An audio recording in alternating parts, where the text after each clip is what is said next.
22장 54절에서 62절까지입니다. 하나님 말씀을 우리 함께 자리에서 일어나셔서 경건한 마음으로 함께 받도록 하겠습니다. 누가복음 22장 54절부터 62절까지 우리 하나님 말씀을 함께 받도록 하겠습니다. 다 같이 예수를 잡아 끌고 대제사장의 집으로 들어갈새 베드로가 멀찍이 따라가니라.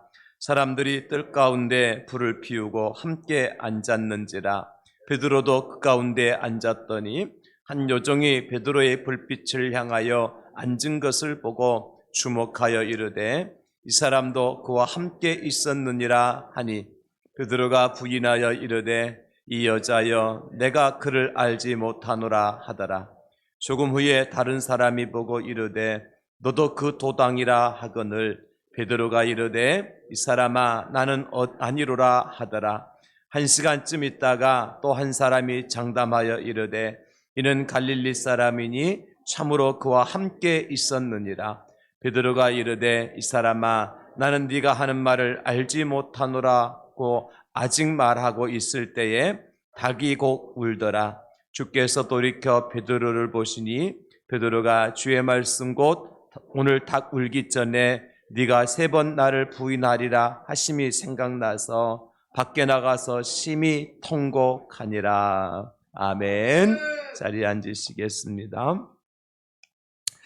저는 본문 말씀을 중심으로 제자의 아쉬운 동행이라는 제목으로 함께 말씀의 은혜를 나누려고 합니다. 여러분, 동행이라는 말은 참으로 여러 단어 중에서 아름다운 단어라고 생각이 되어집니다. 특히 우리가 좋은 일에 함께하고 동행할 때도 있지만은 그러나 굳은 일, 슬픈 일, 어렵고 힘든 일을 만났을 때에 함께 해준다고 하는 것, 동행한다고 하는 것은 참으로 아름다운 일이 아닐 수 없습니다. 그래서 제가 우리 교회를 개척하고 한참 열정이 차고 넘칠 그때에 우리 교회에서 발행하는 책자가 있었는데 그 책자의 제목을 동행이라고 이렇게 정했던 것이 기억이 납니다. 그야말로 개척 초기에 모두가 한결같이 헌신의 결단과 수고를 아끼지 않으셨습니다. 저는 그런 모습을 어떻게 다른 교회 또 다른 분들에게 소개를 하고 알릴 수 있을까 이렇게 고민을 하면서 그 책자의 표지에 동행이라는 제목으로 이 책을 이렇게 저희들이 출판한 적이 있었습니다. 그리고 감사하게도 지금까지도 그 동행이라는 책자의 이름처럼 우리 교회 27년 가까이 함께 동행하고 계시는 성도님들이 계시고 그 동행의 행렬에 중간중간 함께 동참하셔서 오늘 여기까지 우리 교회가 달려올 수 있었다 하는 것을 저는 의심하지 않습니다.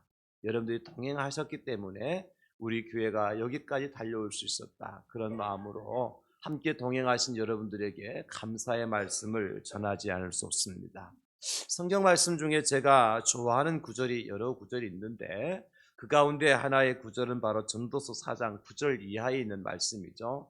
9절에서 10절, 12절 말씀을 제가 이렇게 여러분 띄워드리는데 두 사람이 한 사람보다 나음은 그들이 수고함으로 좋은 상을 얻을 것입니다. 혹시 그들이 넘어지면 하나가 그 동물을 붙들어 일으키려니와 홀로 있어 넘어지고 붙들어 일으킬 자가 없는 자에게는 화가 있으리라. 한 사람이면 패하겠거니와 두 사람이면 맞설 수 있나니 세 겹줄은 쉽게 끊어지지 아니하느니라 하는 이 말씀이죠. 우리가 구절에서 말씀하는 것처럼 두 사람이 한 사람보다 훨씬 낫다. 왜냐하면 두 사람이 합심해서 수고하게 되어지면 하늘에 상이 있다는 것입니다. 또 열심히 하다가도 한 사람이 넘어지거나 실수하게 되어지면 다른 한 사람은 어떻게 붙들어 이렇게 세워줄 수 있고 격려해 줄 수 있고 위로해 줄 수 있어서 다시 일어설 수 있다는 것, 다시 시작할 수가 있다는 것이죠. 그런 한 사람이 어떡합니까? 한 사람이 넘어지면 그만이잖아요. 그래서 한 사람이면 패할 수밖에 없다. 두 사람이 맞설 수 있는데 그런 말씀을 오늘 주고 있지 않습니까? 여러분, 우리 한자로 사람인자를 한번 생각해 보십시오. 사람인자 모르시는 분이 없잖아요. 이 사람인자를 가만히 보게 되어지면 어떤 모양이죠? 모양새를 보게 되어지면 한 사람과 또 한 사람이 서로 버티고, 그죠? 있을 때 사람 이자가 되어지는 거예요. 그 중에 한 사람이라도 떨어져 나가면 어떡합니까? 사람 이자가 완성될 수가 없는 거죠. 그래서 여러분, 창세기에 보면 하나님께서 온 우주 만물을 다 창조하시고, 창조하신 다음에 후렴으로 하신 말씀이 있으셔요. 그 말씀이 뭐냐면 보시기에 좋았더라, 토부라고 하는 말씀을 하시죠. 그런데 유독 아담을 창조하시고 난 다음에는 이 토부라는 말씀을 안 하셔요. 성경이 어떻게 말씀해주고 있는가 하면 창세기 2장 18절 이렇게 기록하고 있습니다. 여호와 하나님이 이르시되 사람이 혼자 사는 것이 좋지 아니하니 내가 그를 위하여 돕는 배필을 지으리라 하시니라. 이 좋지 아니하니 바로 로토브입니다. 우리말은 not good이죠. 우리말이 아니네. 영어로 not good이죠. 여러분, 그러니까 이제 유독 아담을 창조하시고 난 다음에는 하나님 기분 좋아서 막 춤을 추고 잔치를 열어야 되는데, 그 아담이 혼자 서 있는 가만히 보시고 하나님께서 로토브 그러신 거예요. 야, 이거 좀 안 좋다, 안 좋다. 그래서 돕는 배필로 하와를 지어주신 것이죠. 아담과 하와가 있을 때에 에덴 동산은 완전한 동산이 될 수 있고, 행복한 에덴이란 뜻이 기쁨이란 뜻이잖아요. 기쁨의 동산이 될 수 있다는 것이죠. 이처럼 한 사람이 아니라 두 사람이 함께 동행할 때, 함께 할 때 하나님의 창조의 아름다움이 완성될 수 있다, 그렇게 이야기할 수가 있을 겁니다. 어니스트 헤밍웨이의 걸작이죠. 노인과 바다라는, 여러분 단편 소설을 다 아실 겁니다. 이 노인과 바다의 내용이 어떤 내용이에요, 여러분? 한 노인이 바다에 고기를 잡으러 나가는데 적어도 84일 동안 단 한 마리 고기도 잡지 못해요. 그냥 실패한 거죠. 그런데 어떻게 84일 만에 낚시에 뭔가 물렸는데 묵직한 것이 물려요. 보니까 청새치라고 하는, 몸의 길이만 하더라도 5.5m가 되어지는, 그 노인이 타고 있는 배보다도 훨씬 큰 청새치가 걸린 거예요.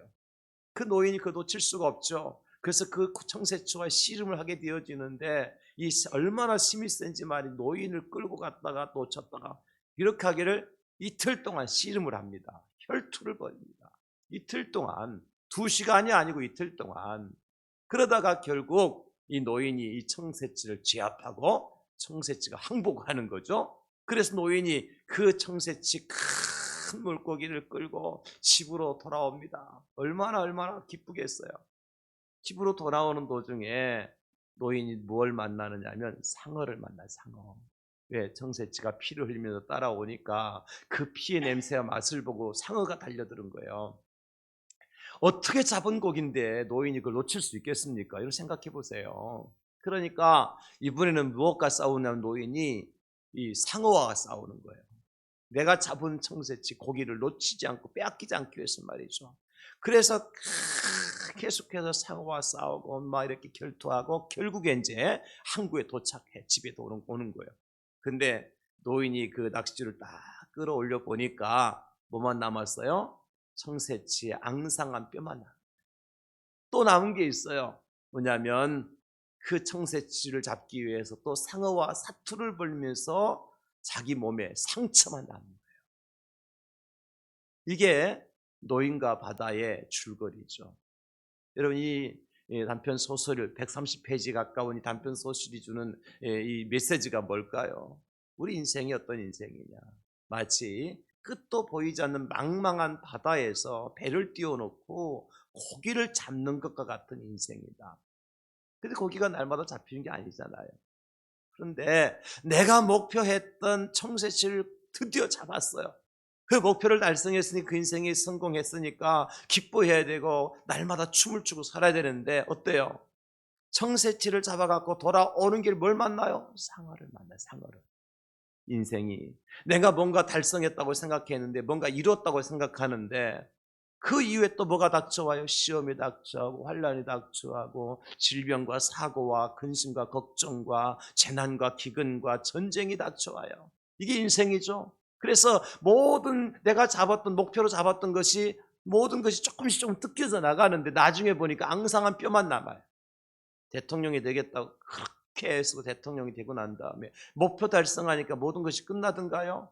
그렇지 않아요. 여기서 뜯고 저기서 물고, 그래서 앙상한 뼈만 남는 것이 그 명예, 그 목표 아닙니까? 그래서 그럼에도 불구하고 해명에 통해서 우리가 주는 교훈은 뭐냐면, 고기는 비록 물고기는 이렇지만 자기의 성취감, 그리고 비록 시간은 흘러갔지만 자기가 하고자 원했던 것을 끝까지 포기하지 않은 이 노인의 열정과 인내와 끈기, 이것을 또 우리에게 가르쳐 주는 것이죠. 국어 시간이 아닌데 제가 괜히 국문학 강의를 한 것 같아요. 그런데 여러분, 저는 여기에서 또 다른 하나의 비밀을 발견하게 되는 거예요. 그게 뭐냐면, 다른 사람들이 말하지 않은 것인데, 이 노인에게는 한 소년, 어린 소년이 있었어요. 집에서 기다리는 소년. 할아버지가 바다에 나갈 때마다 할아버지에게 응원을 해주고, 그 할아버지가 바다에 나가서도 고기를 잡을 때 집에서 기다리는 작은 소년, 어린 소년을 보고 기다리는 거예요.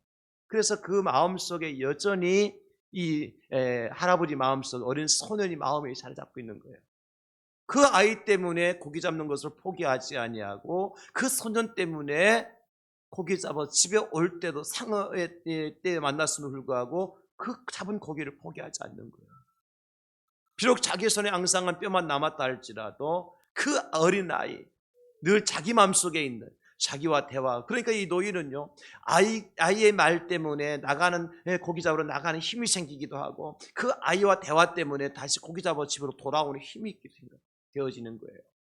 비록 그 소설 속에 드러나지 않는 한 소년의 이야기지만 저는 그것을 발견한 거예요. 그렇다. 만약에 이 노인에게 이 어린 소년마저 없었다면 이 노인은 과연 바다에 나가서 고기 잡을 힘이 있었을까? 잡은 고기를 빼앗기지 않으려고 그렇게 싸울 수 있었을까? 그렇지 못했을 거예요. 그리고 그 노인은 아마 더 비참하게 한 생애를 마감하지는 않았을까? 동행하는 사람, 동반자가 있어야 그나마 보기에 좋은 것이 우리 인생이라는 겁니다. 비록 어린아이라 할지라도. 그래서 우리말에 무슨 말이 있어요? 백지장도 맞들면 낫다 하는 말이죠. 그죠? 여러분, 이 백지장 하면 혼자 들어도 무겁지 않은데 두 사람 들을 게 뭐가 있습니까? 그럼에도 불구하고 혼자 드는 것보다도 함께 하는 것이, 동행하는 것이 훨씬 더 가치 있는 삶이다. 그걸 얘기하는 거잖아요. 무게가 아니잖아요. 함께 할 때, 같이 할 때, 동행할 때 더 인생의 가치가 빛이 난다는 말.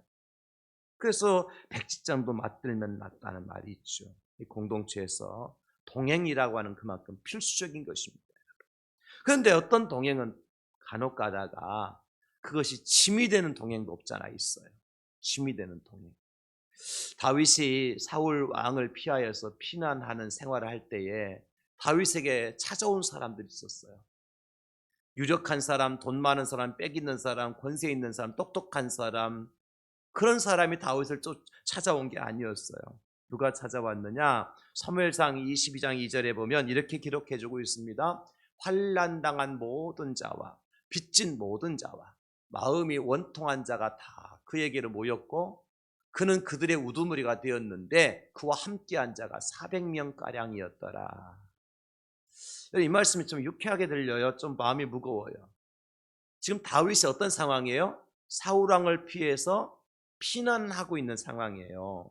그러면 좀 유력한 사람이, 힘 있는 사람, 능력 있는 사람, 영향력 있는 사람이 찾아와서 우리가 당신과 함께 할 거니까 힘내세요. 당신 도와줄게요. 뭐 이렇게 하면 그죠? 다윗이 그나마 광야에서 힘이라도 생길 건데 어떤 사람이 찾아왔어요? 환난당한 사람들, 빚진 사람들, 마음이 원통한 사람들, 한결같이 문제투성의 사람들이 몰려왔는데 몇 사람이 나왔어요? 400명가량이 왔어요. 여러분 생각해 보세요. 그 다윗이 그들의 우두머리가 됐다 그랬거든요. 우두머리는 뭐 하는 역할을 해야 돼요? 그 광야에서 그들을 먹이고 입히고 마시고 그들을 살리는 역할을 감당해야 되는 거예요. 차라리 나 혼자 그냥 사울왕을 피해 도망가면 혼자 숨을 곳도 있고 피할 곳도 있고, 그죠? 근데 400명이 몰려다니면 어떻게 됩니까? 금방 드러나잖아요.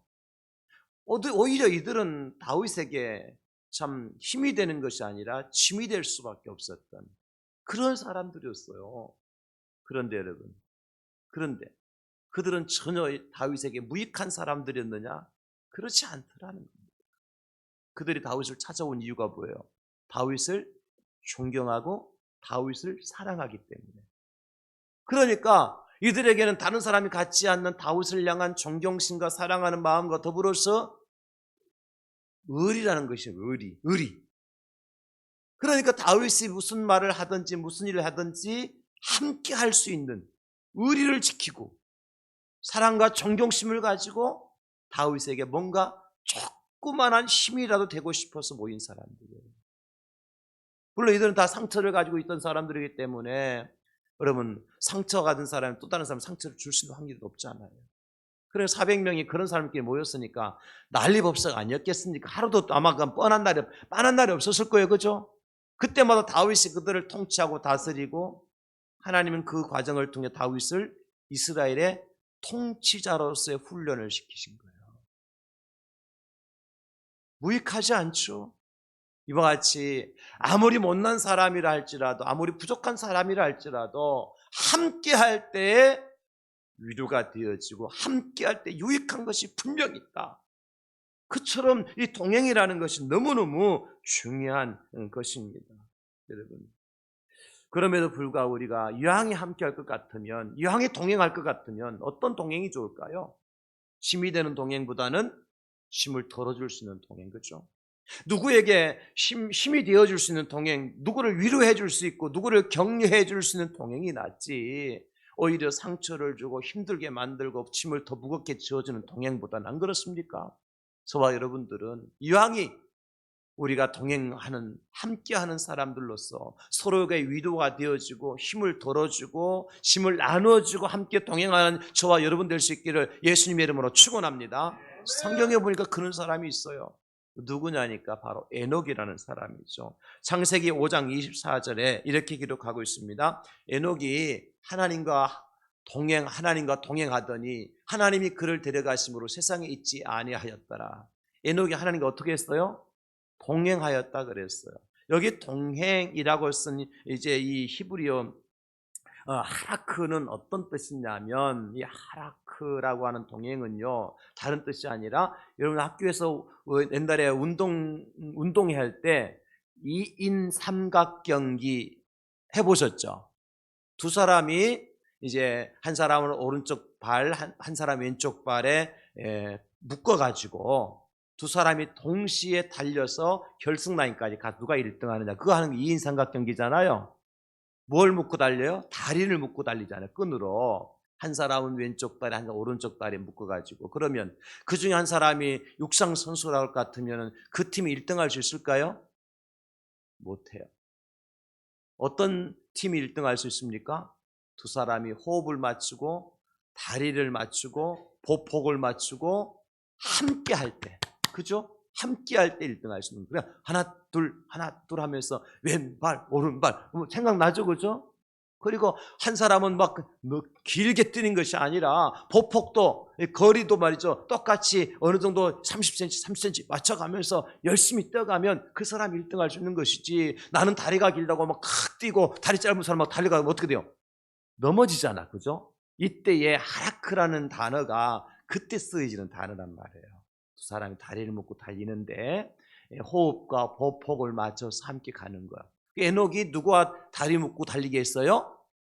하나님과. 그러니까 에녹이 어디까지 갔어요? 하나님 나라까지 간 거예요. 하나님 그거 안 풀어주셨거든. 그러니까 죽음을 보지 않고 에녹이 하나님 나라까지 올라간 거예요. 이것이 하라크라고 하는 하나님과 동행하더니 그런 뜻이에요. 이게 온전한 동행이란 말이에요.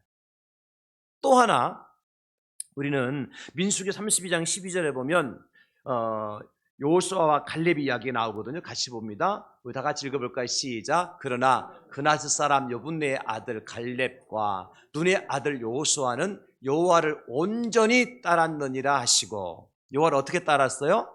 온전히 따랐다. 무슨 상황인지 아시잖아요. 12사람이 정탐꾼을 이제 가나안 땅에 갔다 왔는데 10사람 정탐꾼들은 돌아와서 악평하잖아요. 우리는 그들의 밥이라. 우리는 여기 이제 죽으러 가는 거다. 왜 차라리 애굽에서 죽는 게 낫지. 여기까지 데려와 우리 죽게 만드냐. 그 모세를 원망하고 하나님 원망하잖아요. 10사람들은. 그런데 갈렙과 여호수아는 어떻게 해요? 아니라 저들이 우리의 밥이지. 우리가 저들의 밥이 아니다. 하나님께서 우리와 함께 하시면 저들은 마치 원수의 목전에 차려놓은 상과 같은 것이다. 우리가 말씀 붙들고 가자. 여호수아와 갈렙이 붙들었던 것이 뭐예요? 하나님의 약속의 말씀이죠. 하나님의 약속의 말씀. 상황은 어떻게 보면 여러분 10사람이 보았던 상황과 여호수아와 갈렙이 보았던 상황이 전혀 다르지 않아요. 똑같은 상황이에요.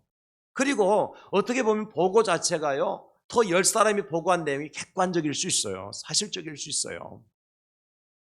우리는 저들에 비하면 메뚜기가 맞죠. 가나안 원주민에 비하면 우리가 전쟁해 본 적도 없고 싸워서 승리할 가능성이 전혀 없잖아요. 훈련된 군사들도 아니고.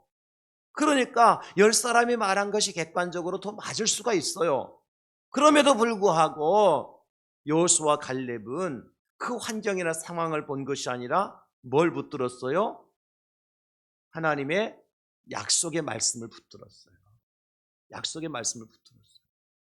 그랬을 때에 오늘 성경에서는 여호와를 온전히 따랐다, 여호와 온전히 동행했다 그렇게 기록해 주고 있는 거예요. 사도 바울에게도 귀한 동역자가 있었는가 하면 그렇지 못한 사람도 있었죠. 디모데후서 4장 10절에 보면 데마는 이 세상을 사랑하여 나를 버리고 데살로니가로 갔고 그레스게는 갈라디아로 디도는 달마디아로 갔다. 이 데마라는 사람이 바울과 함께 동행을 하다가 세상 좋아가지고 그만 데살로니가로 돌아갔다는 거죠. 그러고 난 다음에 4장 11절에 보면 이렇게 기록하고 있습니다. 누가만 나와 함께 있느니라. 지금 여러분 잘 아시는 것처럼 디모데후서는 바울이 언제 기록한 거예요? 마지막 세상을 떠나기 전에 유언장으로 기록하는 책이 바로 디모데후서잖아요. 그렇다면 누가만 나와 함께 있느니라 할 때 누가는 언제까지 같이 있었던 거예요? 바울이 죽을 때 임종할 때까지 같이 있던 사람이 누가였던 거예요.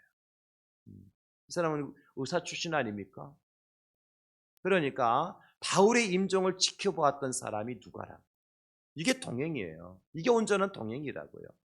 자, 에녹이라는 사람은 어떻게 해요? 하나님의 마음을 알고 하나님과 함께 보조를 맞추어서 하나님과 함께 호흡했던 사람이 에녹이라고 할 것 같으면 여호수아와 갈렙은 하나님의 약속의 말씀을 붙들고 끝까지 갔던 사람들이 여호수아와 갈렙이라 할 것 같으면 오늘 누가는 어떻습니까? 마지막 숨을 거두는 순간까지도 그 자리를 지킬 수 있는 사람.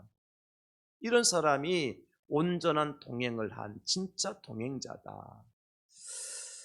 사랑하는 성도 여러분, 저와 여러분들 지금 사순절 절기를 보내고 있습니다. 우리 예수님께서 자기를 부인하고 자기 십자가를 지고 나를 따를지니라 하셨기 때문에 제자들의 배와 그물과 부모와 친척을 다 버려두고 예수님 따라갔습니다. 그 길을 우리도 지금 따라가고 있는 도중에 있고요. 그러나 진작 예수님께 십자가의 고난의 길을 들어설 때에 제자들은 어떻게 했습니까? 에녹처럼 그리고 갈렙과 여호수아처럼 그리고 누가처럼 끝까지 그 자리를 지켰나요? 성경 보실까요? 마태복음 26장 56절 그러나 이렇게 된 것은 다 선자의 글을 이루려 함이니라 하시더라. 이에 제자들이 다 예수를 버리고 도망하니라. 이게 제자들의 모습이었어요. 위기를 만나니까 내가 목표하던 바를 달성하지 못하니까 어떻게 해요? 그냥 도망가 버리는, 떠나는 거예요. 동행을 포기하는 거죠. 이게 제자들의 모습이었어요. 그런데 참 오늘 본문에 나오는 베드로는 조금 달랐습니다. 제자들 중에서도 그나마 어떻게 해서든지 주님 가시는 길을 지켜보고 싶어서 끝까지 달려가고 싶어서 애썼던 사람 중에 한 사람이 바로 베드로였어요. 저는 이 장면을 보면서요. 우리 예수님께서 십자가에 달려 죽으신 다음에 3일 만에 부활하셨잖아요. 부활하시고 난 다음에 맨 처음에 찾아온 제자 중에 누구에게 찾아오셔요? 베드로에게 찾아오셔요. 베드로에게 요한에게 찾아오시지 않으세요. 야고보에게 찾아오시지 않으세요. 베드로에게 찾아오셔요. 왜 그랬을까? 그나마 베드로는 온전한 동행이 아니라 오늘 설교 제목처럼 아쉬운 동행을 했지만은, 그죠? 그럼에도 불구하고 끝까지 뭔가 하려고 애썼던 베드로이기 때문에 우리 예수님은 그 베드로를 포기하지 않으셨던 거예요. 찾아오십니다. 아쉬운 동행이 남아. 하물며 우리가 주님과 온전한 동행을 할 것 같으면 어떻게 될까요? 에녹처럼 될 수가 있는 거예요. 에녹처럼. 요수와 갈렙처럼 가나안 땅에 들어갈 수 있는 거예요. 누가처럼 마지막 바울의 임종을 지켜보고 성경의 아름다운 이름으로 기록이 될 수 있는 거예요. 저와 여러분들이 할 수만 있다면 아쉬운 동행하는 사람이 아니라 온전한 동행으로 에녹처럼 요수와 갈렙처럼 누가처럼 성경의 아름다운 이름으로 기록되어지는 그러한 인생걸음이 될 수 있기를 예수님의 이름으로 축원합니다. 그렇게 살아야 될 것 같아요. 베드로가 그나마 안타까운 장면을 보이는데 오늘 61절과 62절에 보면 어떻게 해요? 주께서 베드로를 돌이켜 보시잖아요. 베드로가 주의 말씀 곧 오늘 다루기 전에 네가 나를 3번 부인하라 하신 말씀이 생각이 나서 밖에 나가서 통곡을 합니다. 실패한 제자의 모습이죠. 실패한 제자의 모습입니다. 여러분, 저는 이 모습을 이렇게 묵상하면서 어떤 장면이 떠오르는가 하니 다른 게 아니라 예수님께서 맛을 잃은 소금을 비유하실 때 너희가 세상의 소금이라 그러면서 만약에 소금 맛을 잃으면 어떻게 한다 그랬어요? 밖에 버리워져 사람들의 발에 밟힐 뿐이라. 한 달란트 받았던 종이 한 달란트 땅에 묻었다가 다시 주인에게 가져오니까 그 주인이 어떡합니까? 그 종에게서 한 달란트를 뺏어갖고 5달란트 남긴 종에게 주면서 그를 바깥 오는데 쫓아내서 슬피 울며 이를 가며 슬피 우는 일이 있다고 그랬잖아요. 그 일이 현상이 되더라고요. 야, 이 사람들에게 밖에서 버림당하고 밟히면 어떡하나. 응? 밖에서 슬피 울며 이를 갈며 슬피 우는 일이 있으면 어떡하나. 그러지 않겠으면 어떻게 해야 돼 우리가? 주님을 온전히 따라야 됩니다. 할렐루야. 주님을 온전히 따르신 여러분 될 수 있기를 주님의 이름으로 축원합니다. 이왕 따라갈 바 아쉬운 동행이 아니라 온전한 동행자가 되었으면 좋겠다는 겁니다. 그러면 도대체 오늘 베드로는 무엇 때문에 아쉬운 동행밖에 할 수밖에 없었느냐? 이 원인을 알면 우리는 그런 길을 따라가지 않으면 되잖아요. 첫 번째는 그겁니다. 예수님을 멀찍이서 따라갔다는 거예요. 멀찍이서 따라갔다는 거죠. 오늘 보면 54절이죠. 예수를 잡아 끌고 대제사장의 집으로 들어갈 때 베드로가 멀찍이 따라가니라 그렇게 말씀하고 있습니다. 여러분, 베드로는 어떤 사람이었어요? 예수님께서 너희들 나를 버리고 다 떠날 것이다가 말씀하니까 베드로가 뭐라 그래요? 누가복음 22장 33절에 그가 말하되 주여 내가 주와 함께 오게도 죽는데도 가기를 각오하였나이다. 오게도 가고 죽는 데까지 간다고 그랬어요. 근데 베드로가 지금 이 말씀대로 실천을 하지 못했잖아요. 좀 가까이 가서 우리 주님 옷자락이라도 만졌으면 얼마나 좋았을까요? 우리 주님이 넘어지고 쓰러지실 때에 주님을 좀 부축해서 이렇게 세워드렸으면 어땠을까요? 주님이 눈에서 눈물을 쏟고 몸에서 피가 터져 나올 때에 그 눈에 눈물을 씻어드리고 몸에서 피로 닦아드렸으면 어땠을까요? 오늘 베드로는 그리하지 못했어요. 그냥 멀찍이 서서 있었을 뿐이에요. 왜 그런 일이 벌어졌느냐? 베드로의 마음이 이미 예수님에게서 멀어지기 시작했다는 거죠. 누가 봐도 베드로가 멀찍이 따랐다고 하는 이 52절의 말씀은요, 예수님과 함께 끝까지 십자가 지고 가겠다고 따르는 모습이 아닙니다. 그저 구경꾼일 뿐이에요. 예수님께 베드로를 돌아보시잖아요. 돌아보실 때에 참 저는 이 장면이 굉장히 마음에 이렇게 막 담아서 차마 한 줄을 읽지 못할 정도로 아픔이 딱 더 이렇게 밀려오더라고요. 예수님께서 61절 주께서 돌이켜 베드로를 보시니 그 말씀 있잖아요. 주님이 보시는 거예요. 3번씩이나 부인했던 베드로죠. 멀찍이 따라오던 베드로죠. 마음이 멀어진 베드로죠. 어쩌면 이 베드로나 예수님 십자가 못 박으려고 끌고 가는 로마 군병들이나 다를 바가 전혀 없어요. 뭐가 다릅니까? 예수님 보실 때는 그렇겠어요?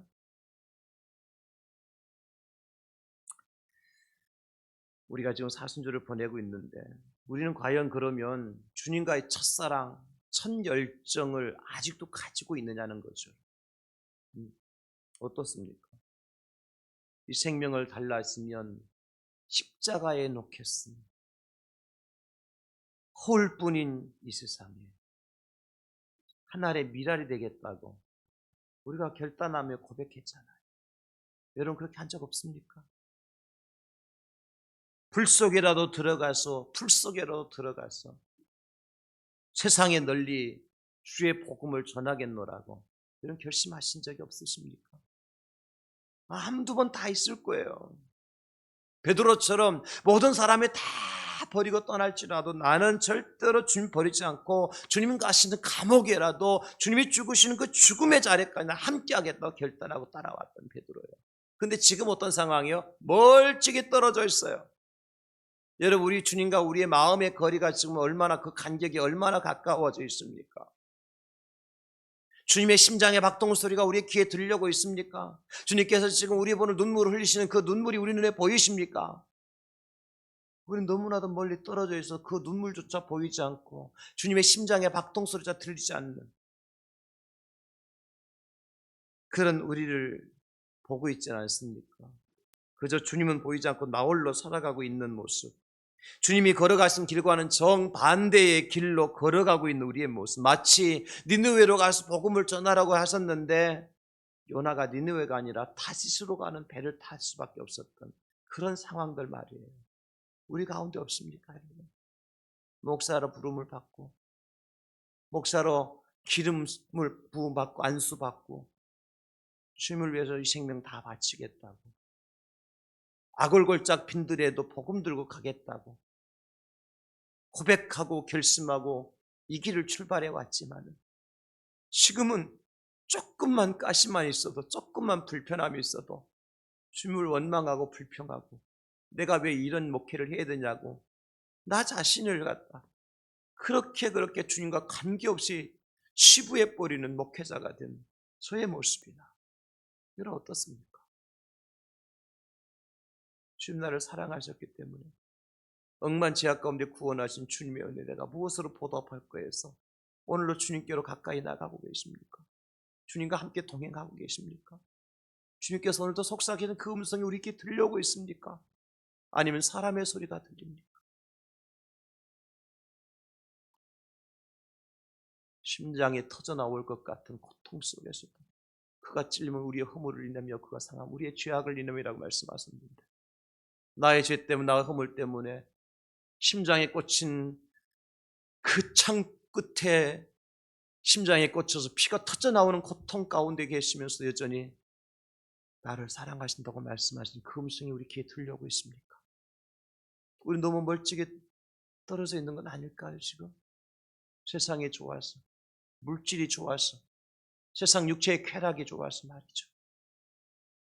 이 간격을 좀 좁혔으면 좋겠어요. 주님 우리에게 말씀하십니다. 이사야 29장 13절에 주께서 이르시되 이 백성이 입으로는 나를 가까이 하며 입술로는 나를 공경하나 그들의 마음은 내게서 멀리 떠났으니 그들의 마음은 내게서 멀리 떠났으니 그들의 마음은 내게서 멀리 떠났으니 요한복음 15장 5절 나는 포도나무에 너는 가지라 그가 내 안에 내가 그 안에 거하면 사람이 열매를 많이 맺나니 나를 떠나서는 너희가 아무것도 할 수 없습니다. 우리는 지금 주님 안에 있습니까? 하나님 말씀 우리 안에 있으십니까 여러분? 그럼 열매 맺을 겁니다. 그러나 주님을 떠나서 너희가 아무것도 할 수 없다 말씀하셨어요. 동행이라는 것은 여러분 마음의 간격을 좁히는 겁니다. 더 완전한 동행은요 하나 되는 겁니다. 부부가 동행할 때도 마음의 간격을 좁혀야 동행이 가능합니다. 부부가 하나 될 때 완전한 통행이 가능한 거죠. 목사와 성도와의 관계도 마음의 간격이 좁혀질 때 동행이 가능한 거고 같은 말 같은 뜻 같은 마음으로 한 방향을 향해서 나갈 때 이것을 동행이라고 얘기할 수가 있는 겁니다. 이것이 하나입니다. 우리 주님은 성부 하나님과 성령 하나님과 하나 돼서 십자가를 지셨어요. 그 십자가의 은혜로 우리는 구속곧 제사함을 받았고요. 사랑하는 성도 여러분, 멀찍이 따라가던 베드로 실패했습니다. 우리는 주님과의 간격이 자꾸 멀어지고 있지는 않나요? 세월이 지날수록, 내가 임직받은 시간이 많이 흘러갈수록, 내가 받은 직분의 시간들이 많이 갈수록 점점점 주님과 가까이 하지 못하고 멀어져가는, 역행하고 있지는 않습니까? 동행이 아니라 역행하고 있지는 않습니까? 다시 돌아섭시다. 마음의 간격을 좁히십시다. 주님께로 가까이, 십자가로 가까이, 주님과 동행하는, 그래서 실수하지 않는 저와 여러분들이 다 될 수 있기를 예수님의 이름으로 축원합니다. 또 하나 베드로가 아쉬운 동행을 했을 수밖에 없었던 것은 3번씩이나 부인하였기 때문입니다. 한두 번으로 그쳤으면 후회하지 않을 수 있었을 텐데 말입니다. 정말 아쉽습니다. 여러분, 한 번 부인하게 되면 2번 부인하게 되어 있고, 2번 부인하게 되면 3번 부인하게 되어 있는 것이 우리 인생이에요. 그만큼 점점 멀어지는 거죠. 오늘 말씀에 57절에 베드로가 너도 그와 같은 패가 아니냐 말하니까, 여자가 말하니까 뭐라 그래요? 이 여자여, 내가 그를 알지 못하노라. 그런데요, 마가복음에 보면 동일한 질문에 이렇게 대답해요. 나는 네가 말하는 것이 무엇인지 알지도 못하고 깨닫지도 못하겠다. 보통 무슨 소리냐 그 말이겠죠. 그러니까 또 다른 사람이 와서 너도 그 도당이지 않느냐, 그러니까 뭐라 그래요? 아니라 그러는데 마태복음에서는 이렇게 대답을 해요. 베드로가 맹세하고 또 부인하여 이르되 나는 그 사람을 알지 못하노라. 앞에서는 알지 못하고 깨닫지 못한다고 단순하게 부정하더니 이제는 뭐 하면서 맹세하면서 부정해요. 3번째 질문에 대해서 어떻게 대답하는 거 하니까 마가복음에서는 이렇게 대답을 해요. 베드로가 저주하며 맹세하되 나는 너희가 말하는 이 사람을 알지 못한다. 저주까지 들어가요. 제가 그래서 생각해낸 거예요. 차라리 베드로가 첫 번째 부인하고 끝내버리고 그 자리를 떠났더라면 어땠을까? 그죠? 그냥 아니야 하고 그냥 자리 털고 그냥 먼저 털고 떠나갔으면 어떻을까? 아니면 한 번 해서 안 되고 2번째 부인했을 때에 그것도 그냥 맹세만 하고 도망했더라면 어떤 일이 일어났을까? 근데 결국 그 자리에서 앉아서 끝까지 버티면서 뭐만 했어요? 나중에는 저주하며 맹세하는 거예요. 이게 우리 모습이라니까요. 여러분, 여기 저주하고 맹세했다는 것은 물론 예수님을 저주한 거 아닙니다. 저주의 대상은 본인이었겠죠. 베드로 본인이었겠죠. 무슨 얘기입니까?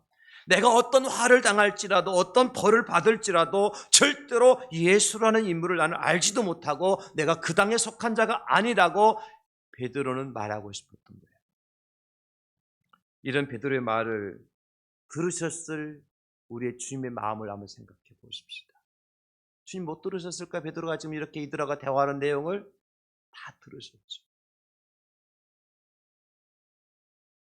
그래서 이미 예수님께서 베드로가 3번 부인할 것을 예고는 하셨지만 그럼에도 불구하고 제자 베드로, 이 베드로는 수제자 아닙니까? 주님 앞에서 저주하고 맹세하고 부인하는 베드로를 보면서 주님 얼마나 아프셨을까? 얼마나 힘드셨을까? 그런 생각이 듭니다. 전승에 의하면 베드로는 십자가에 거꾸로 매달아 죽었다 그러잖아요.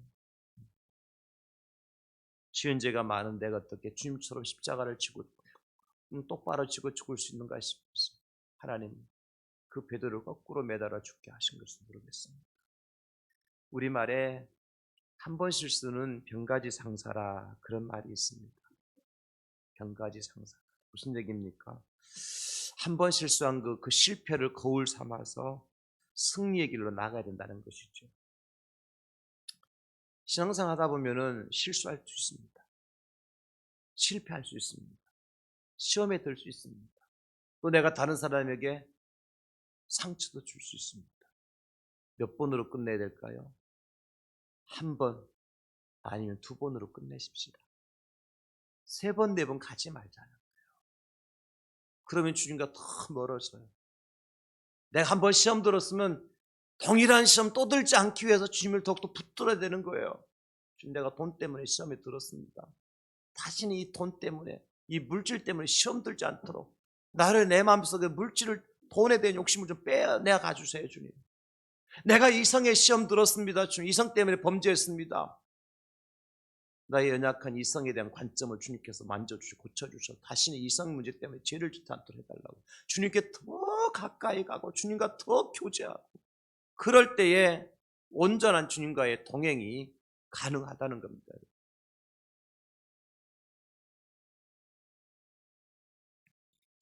한번 시험 들었으면 다시는 동일한 시험 들지 맙시다.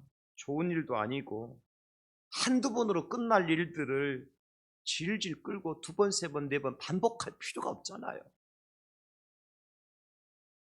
그럼 선포하십시오. 나를 넘어지게 만들고 시험 들게 만드는 원수마귀 사탄아, 너는 내게서 접근도 하지 말고 떠나갈지어다.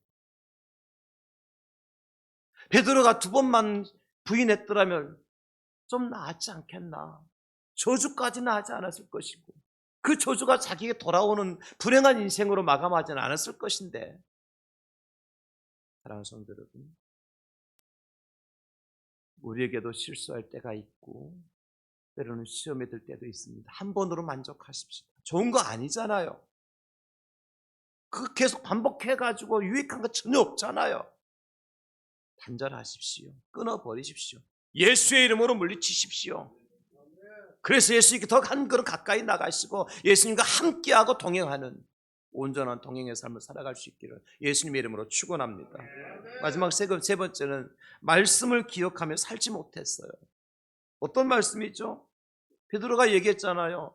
주님이 고난 받으시는 곳에 주님 죽으시는 곳까지 내가 따라가겠다고. 그랬을 때 예수님께서 뭐라고 말씀하셨어요? 네가 오늘 밤 다 굴기 전에 세 번 나를 부인할 것이다. 분명히 말씀해 주셨잖아요. 그러면 나는 내가 이렇게 다짐하고 결심했다 할지라도 하나님께 그 말씀 주셨을 때는 나도 연약한 자이기 때문에 이런 시험 들 수 있구나, 이런 문제가 난 닥쳐올 수 있구나. 그래서 그 말씀 붙들어야 될 거 아니에요. 절대 내가 주님의 말씀처럼 다 울기 전에 세 번은 부인하지 않으리라. 절대로 예수는 부인하지 않으리라. 그런데 베드로는 그 말씀을 붙드는 데 실패했어요. 중요한 것은요, 주님의 그 말씀 하신 적이 잊어버리고 잠깐만 까먹고 잊어버릴 시간이 흘러간 그런 말씀이 아닙니다. 지난 밤에 하신 말씀이에요. 불과 몇 시간 안 지나갔다고요. 근데 베드로는 그 말씀을 기억하지 못했던 거예요. 닭이 울고 난 다음에 그때서야 기억하는 어리석은 인생. 여러분, 작심삼일도 아니고 단 하루도 제대로 하나님의 말씀을 기억하지 못하고 살아가는 저와 여러분들의 모습이 아니겠습니까? 하루는 그만두고 단 몇십 분도 우리는 말씀을 기억하지 못할 때가 많습니다. 그런 거죠. 예를 들어서 교회에서 예배 시간에 목사의 설교를 듣고 은혜 받아요. 은혜 받는다는 게 설교 잘해서가 아니라 하나님의 말씀이니까 은혜 받을 수밖에 없는 거고요. 아멘, 그렇습니다. 그렇게 살겠으면 결단해요. 그리고 난 다음에 설교 마치고 나면 뭘 하냐면 성찬식이라는 걸 해요. 성찬식은 뭐 하는 거예요? 예수님의 살과 피를 함께 나누는 거잖아요. 우리는 한 형제와 한 자매임을 고백하는 거잖아요. 성찬식 끝나고 나서 재직회를 해요. 그럼 무슨 일이 벌어지죠? 저 하늘 집사하고 땅 집사가 싸워요. 피 터지게 싸웁니다. 자기들끼리 싸워도 안 되면 강대상에 올라와서 목사 멱살 끄집어 내려갑니다. 그런 일이 있느냐고요? 실제 일어나고 있습니다. 근데 은혜 받은 시간이 얼마나 지났어요? 설교 끝난 지가, 성찬식 한 지가 불과 몇십 분도 지나지 않았어요. 근데 우리는 그 말씀을 새크맣게 잊어버려 산다니까요. 여러분, 이게 진짜 신앙생활일까요? 이게 진짜 온전히 동행하는 삶일까요? 아니라는 거예요. 사람이 얼마나 악한 존재인지 몰라요.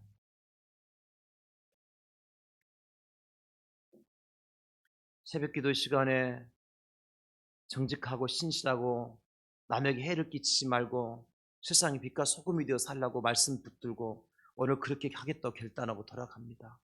그러다가 집에 가다가 남의 집에 있는 밭에 호박 다 갖고 가잖아요. 예. 이게 진짜 동행하는 삶일까요? 하나님의 교회에서 말씀 들을 때만 주님이 계시고 내가 집에 갈 때는 주님이 안 계시는 겁니까?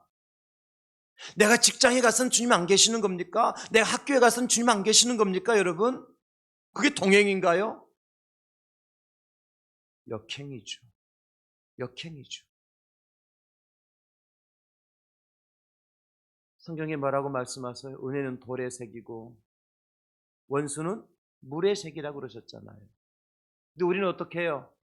원수는 돌에 새기고 은혜는 물에 새기잖아요. 성경에 뭐라고 말씀하십니까? 사랑의 방언과 천사의 말을 할지라도 사랑이 없으면 아무것도 아니라고 말씀하시죠. 예언하는 능력이 있어서 모든 비밀과 모든 지식을 알고 또 산을 옮길 만한 모든 믿음이 있을지라도 사랑이 없으면 뭐라 그래요? 꽝이라 그랬잖아요. 내게 있는 모든 것으로 구제하고 내 몸을 불쏘시개로 내줄지라도 사랑이 없으면 아무런 유익이 없다 하셨어요. 우리는 너무나 듣고 또 들어서 알고 있는 내용이잖아요. 근데 우리 삶의 실제 현장에서 어떻습니까? 사랑이 아니라, 그죠? 원수 맺는 일이 많다는 거예요. 그 결과 어떻게 되죠? 오늘 베드로 보십시오. 다구는 소리가 들리자마자 그제서야 우리 예수의 말씀이 생각이 나서 밖에 나가서 통곡을 하는 것입니다. 때늦은 후회의 눈물이라고 할 수 있겠죠. 통회하고 자복하는 눈물. 여러분, 그러나 신랑이 문을 닫고 들어간 후에 아무리 노크를 하고 애원을 해도 그 문은 안 열립니다. 인생은 기회라 그러잖아요. 어쩌면 오늘 저와 여러분들 이 말씀을 주시는 이유가 뭘까요, 여러분? 왜 이런 말씀을 오늘 주실까요? 2022년, 23년도에 오늘 3월 12일 날 주일 오전 시간에 우리가 조금 주님과 동행하는데 좀 소원해지진 않았는지, 그죠? 내 열심이 식어지고 열정이 식어지진 않았는지, 내가 말씀에 붙들림 바 되지 않냐고 세상의 원리와 세상에 세속화된 삶을 살아가고 있지 않는지 우리 자신들을 한번 돌아보시라고 이 말씀 주시는 거 아니겠어요? 그러므로 여러분, 우리가 주님과 후회 없는 동행을 원한다면 어떻게 해야 될까요? 주님께 한 걸음만 더 나가십시다. 마음의 폭을 좀 좁히자고요. 간격을 좀 좁히자고요. 주님과 그 사이에 있는 죄악의 모든 요소들을 불순물들을 제거하고요. 주님과 마음의 간격을 좀 좁히고 하나님 말씀 붙들어야 돼요. 말씀 붙드셔야 돼요. 제가 여러분들에게 매일같이 성경 말씀 보내드리는 이유가 있어요. 여러분 귀찮게 그냥 카톡에 카톡 소리가 나서 승질 부리고 그냥 꺼버리는 분 두 분 계시는데 그러라고 보내는 게 아니에요. 그 말씀 붙들고 살아보자는 거예요. 누가 복 있는 사람입니까? 악인들의 꾀를 쫓지 아니하고 죄인들에게 서지 아니하고 오만 자리에 앉지 않는 사람이 복 있는 사람이에요. 어떤 사람이 그런 삶을 살아갈 수 있습니까? 여호와의 말씀을 즐거워하여 그 말씀을 귀하로 묵상하는 사람입니다. 주의 말씀이 내 발에 등겨 내 길에 빛이 될 수 있도록 말씀 붙들고요. 이 한 주간 동안 주님과 함께 동행해 보십시다. 어떤 일이 일어났는지 기대를 가지시고요. 주님 우리의 갈 길을 밝히 보이시고 행할 바를 가르쳐 주실 것입니다. 참빛 때에서 주님과 동행하는 저와 여러분 될 수 있기를 예수님의 이름으로 축원합니다. 감사합니다, 주님.